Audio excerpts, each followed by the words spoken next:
हनीरोजची एका झटक्यात 30 जणांच्या विरोधात तक्रार. पोलिसांनी थेट उद्योगपतीला वायनाडमधून उचलत बेड्या ठोकल्या. मल्याळम चित्रपट अभिनेत्री हनीरोजने घेतलेल्या एका निर्णयानं ती चांगलीच चर्चेत आली आहे. हनीरोजनं व्यावसायिक बॉबी चेमनूर विरुद्ध अश्लील वर्तन आणि ऑनलाईन छळाच्या आरोपाखाली पोलिसात तक्रार दाखल केली आहे. हनीरोजनं नुकतेच एर्नाकुलम सेंट्रल पोलीस ठाण्यात या प्रकरणी तक्रार दाखल केलेली होती. व्यावसायिकानं तिच्यावर आक्षेपार्ह कमेंट केल्याचा आरोप अभिनेत्रीने केला. हनीने फेसबुक पोस्ट शेअर केला असून व्यावसायिकानं पाठलाग केल्याचा आणि मीडिया प्लॅटफॉर्मसह लैंगिकदृष्ट्या अयोग्य टिप्पण्या केल्याचा आरोप केला. अशामुळे प्रतिष्ठेला धक्का बसल्याचं तिनं म्हटलंय.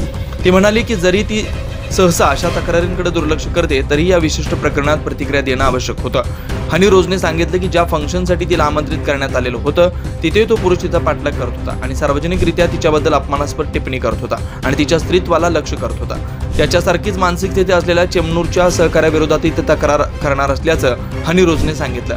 हनीने जोर दिला की तुम्ही तुमच्या पैशाच्या सामर्थ्याबद्दल बडाई मारू शकता, पण माझा भारतीय न्याय व्यवस्थेवर पूर्ण विश्वास आहे. अभिनेत्रीच्या सोशल मीडिया पोस्टवर अनेकांनी अपमानास्पद कमेंट केलेल्या होत्या, त्यामुळे हनीरोजला पोलिसात तक्रार दाखल करावी लागली. एर्नाकुलम सेंट्रल पोलिसांनी अभिनेत्रीच्या सोशल मीडिया पोस्ट अंतर्गत आक्षेपार्ह टिप्पण्या पोस्ट करणाऱ्या 30 जणांच्या विरोधात आधीच गुन्हा दाखल केला. दरम्यान हनीरोजनं ज्या बिझनेसमॅनवर आरोप लावले ते बॉबी चेमनूर हे चेमनूर इंटरनॅशनल ग्रुपचे चेअरमन आहेत. बॉबी चेमनूर यांनी अभिनेत्रीचे सर्व आरोप फेटाळून लावले असून आपण निर्दोष असल्याचं म्हटलंय.